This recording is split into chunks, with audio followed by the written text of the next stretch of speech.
Hallelujah, hallelujah. நான் உங்களுடைய அமுல்யா சுபாகர். உங்களை எல்லாருமே ஜீசஸ் டெம்பிள் மினிஸ்ட்ரிஸ்க்கு அன்புடன் அழைக்கிறேன். ஹலேலுயா. இன்றைக்கி நம்ம பார்க்க போகிற வேத வசனம் என்னன்னு பார்த்தோன்னா, லூக்கா 21வது அதிகாரம் 36வது வசனம். அங்கே என்ன எழுதியிருக்கு நம்ம பார்த்தோன்னா, ஆகையால் இனி சம்பவிக்க போகிற இவைகளுக்கெல்லாம் நீங்கள் தப்பி மனுஷகுமாரருக்கு முன்பாக நிற்க பாத்திரவன்களாக எண்ணப்படுவதற்கு எப்பொழுதும் ஜெபம் பண்ணி விழித்திருங்கள் என்றார். ஹல்லேலூயா. பார்த்தீங்களாங்க, இந்த இடத்துல நம்ம பார்த்தோன்னா, இங்கே நம்ம மனுஷகுமாருக்கு முன்பாக நிற்கணும்னா நம்ம என்ன செய்யணும்னு சொல்லி நம்ம ரொம்ப தெளிவாக நமக்கு கர்த்தர் இங்கே சொல்கிறாரு. ஆமாம், இன்றைக்கி இந்த உலகத்தில் பார்த்தோன்னா எங்கே பார்த்தாலும் சரி பாவம் பாவம் பாவம். இந்த பாவம் இல்லாத இடமேன்றது ஒன்றுமே கிடையாது. யாராவது சரி நம்மளை பாவத்தில் தள்ளி விடலாம், இல்லை நம்மளே போய் விழுந்துடலாம். ஏன்னா இந்த உலக வாழ்க்கையில் எல்லாமே சரி பாருங்கள், இந்த உலகத்தில் இருக்கிறது எல்லாமே பாவப்பட்ட காரியங்கள் தான். இந்த உலகத்துடைய அதிபதி யாருன்னு பார்த்தாலே அந்த பேய் தான், அந்த சாத்தான். அந்த பேய்கிட்டேருந்து நம்ம தப்பிக்கணும்னா நம்ம என்ன செய்யணும்? எப்பொழுதுமே சரி விழித்திருந்து நம்ம ஜபிக்கணுமா. இல்லைன்னா பாருங்கள், 1 பேதுரு 5வது அதிகாரம் 8வது வசனத்தில் என்ன எழுதியிருக்குன்னா, அவன் எப்போ யாரை பிடிச்சிக்கலாம் அப்படின்னு சொல்லிட்டு கர்ஜிக்கும் சிங்கம் போல் அவன் சுற்றிக்கிட்டே இருக்கானா, யாரை விழுங்கிடலான்னு சொல்லிட்டு.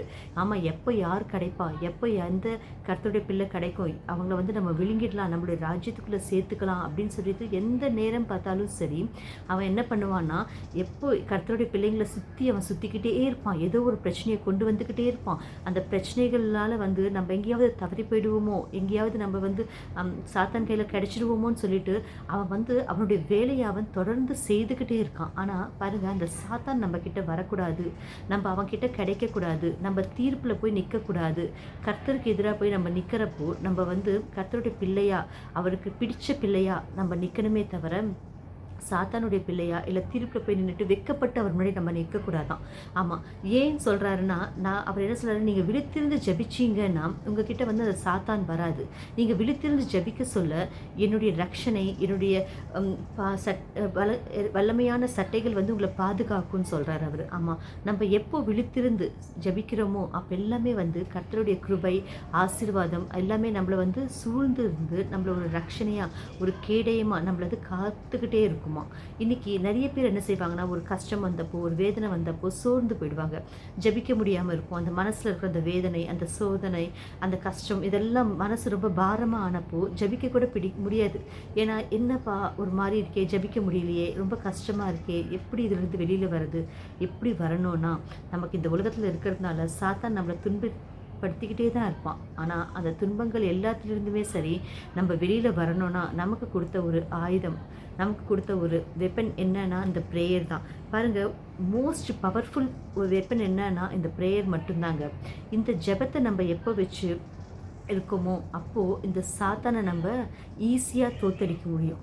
ஆமாம், பாருங்கள், எப்போல்லாம் நம்ம ஒரு துன்பம் வந்தப்போ, ஒரு வேதனை வந்தப்போ, ஒரு கஷ்டம் வந்தப்போ நம்ம சோர்ந்து போகாமல் கர்த்தருடைய சந்நிதியில் நம்ம உட்கார்ந்து அவரை ஜபிக்கிறப்போ அந்த வேதனை, அந்த சோர்வு எல்லாமே நம்மளை விட்டு விலகி போயிடும். அது மட்டும் இல்லை, நம்ம ஜபிக்கிறதுனால என்ன ஆகும்னா, முன்கூட்டியாக நமக்கு வரக்கூடிய பிரச்சனைகள் எல்லாத்தையுமே கர்த்தர் என்ன செய்வார், முன்கூட்டியாக அவர் அது எல்லாத்தையுமே துரத்தி விட்டுருவாராம். ஆமாம், அது நம்மக்கிட்ட நெருங்காதான். அது கர்த்தருடைய அந்த ரட்சணை கவச்சம் நம்மளை சுற்றி இருக்கிறதுனால அது நம்மளை தொடணும்னு நினச்சா கூட அது நம்மளை தொட விடாதான்.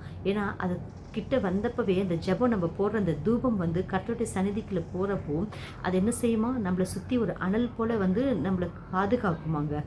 ஆமாம், நம்ம எப்பெல்லாம் கஷ்டம் வருதா, வேதனை வருதா, இன்னும் அதிகமாக ஜபிக்கிறப்போ நம்மளுடைய எல்லா துன்பங்களுமே சரி பறந்து போகுமாங்க.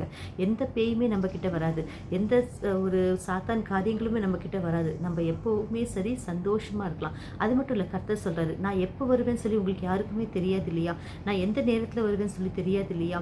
ஆமாம், அதனால தான் நீங்கள் விழித்திருந்து ஜபிச்சிங்கன்னா நான் வர்றப்போ நீங்கள் என் கூட சேர்ந்து பரலோக ராஜ்யத்துக்குள்ளே வரலான்றாரு.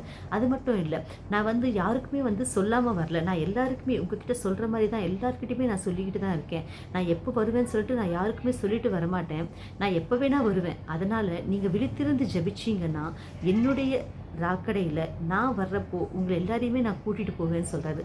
ஆமாம், எந்த ஒரு சமயத்துலையுமே சரி இந்த ஜெபத்தை நம்ம நிர்லட்சியம் பண்ணாமல் நம்ம ஜபிச்சோன்னா நம்மளுடைய வாழ்க்கையில் நம்ம இதுவரைக்கும் பார்க்காத ஒரு புதிய ஆசீர்வாதத்தை நம்ம பார்க்கலாம். அது மட்டும் இல்லைங்க, நம்ம ஜெபிக்கிறது தவறிட்டோம்னு வச்சுக்கோங்களேன், ஷீபா தேசப்புடைய ராணி கூட வந்து நம்மள கேள்வி கேட்பாங்களாங்க. பரலோகத்தில் நம்ம போய் நிற்கிறப்போ, அவர் தீர்ப்பு தினத்தில் நம்ம வந்து கர்த்தர் முன்னாடி நிற்கிறப்போ, அந்த ராணி கூட வந்து நம்மள கேட்பாங்களாம். நான் வந்து இவ்வளோ தூரம் சுலைமானுடைய ஞானத்தை பார்க்கறதுக்காக எவ்வளவோ தூரத்துலேருந்து மலையை தாண்டி வந்திருக்கேன், அந்த டெசர்ட்டை தாண்டி வந்திருக்கேன், எல்லாத்தையுமே நான் தாண்டி வந்திருக்கேன், லேக்ஸ் எல்லாத்தையுமே நான் தாண்டி வந்திருக்கேனே அவனை நான் சுலைமானுடைய ஞானத்தை கேட்கறதுக்காக. நீங்கள் உங்ககிட்டயே இருக்கிற கர்த்தருக்காக நீங்கள் வந்து அவர் சந்நிதியில் உட்கார முடியலையா உங்களால்? அவர்கிட்ட உங்களால் பேச முடியலையா? அவர்கிட்ட உங்களுடைய மனசை நீங்கள் திறந்து சொல்ல முடியலையா அப்படின்னு சொல்லி அவங்க கேள்வி கேட்பாங்களாங்க. நம்ம பதில் சொல்ல முடியாத நிலைமையில் நம்ம இருப்போம். அதனால தான் கர்த்தர் சொல்கிறாரு, அவங்க எல்லாருமே வந்து நம்மளை கேள்வி கேட்காம நம்ம இருக்கணும்னா நம்ம என்ன செய்யணும்? முன்கூட்டியாகவே நம்ம ஜபிக்கணும். ஜபிச்சப்போ நம்ம எல்லா விதமான ஆசீர்வாதம் கிடைக்கும். தாவீது மகாராஜாவை நம்ம பார்த்தோன்னா ஒரு நாளைக்கு அவர் 7 முறை ஜபிப்பாராங்க.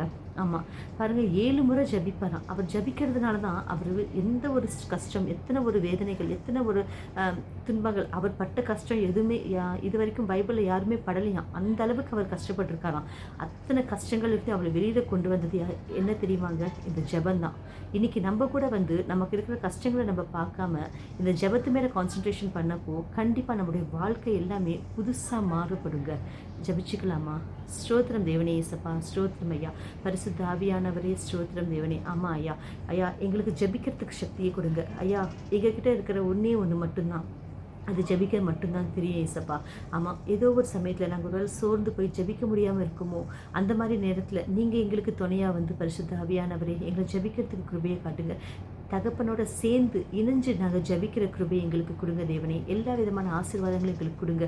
சாத்தானுங்க கிட்ட கூட நெருங்காமல் ஐயா உங்கள் கிருபையில் எங்களை உங்கள் சட்டைகள் கீழே மூடிக்கொள்ளுங்கள் தேவனே ஏசப்பா.